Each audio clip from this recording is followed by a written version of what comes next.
Sa nakalipas na 5 taon, marami ng mga baguhan at profesional na kompositor ang natulungan ng A Song of Praise Music Festival. Ang ASOP ang nag-iisang national songwriting competition sa Pilipinas na nakasentro sa gospel music.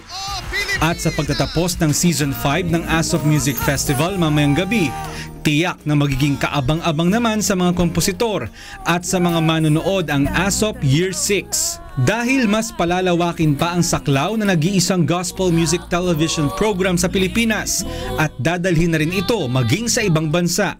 Ang isang tinitignan natin kasi dito yung international scope.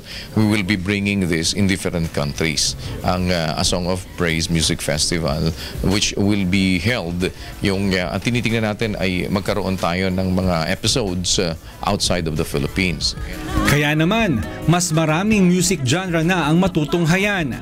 Mula sa pop, jazz, ballad, classical, R&B at kahit hanggang sa rap music style.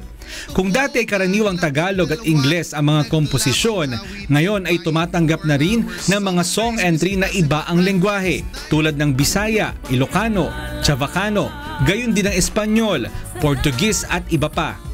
In the near future, we will be holding yung ating grand finals din somewhere else na pwede natin na magawa ito. But ang unang hakbang muna natin ay yung magkaroon nito ng international na participation. Kaya meron na tayong mga ginagawa ngayon na move para magkaroon ng mga screening sa iba't ibang bahagi ng mundo.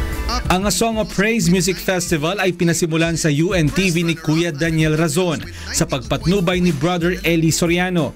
Layunin nito na mahikayat ang publiko na makalikha ng mga awiting papuri sa Diyos.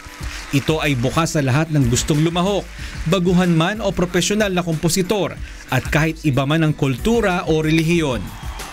Mon Hocson, UNTV News and Rescue, Philippines.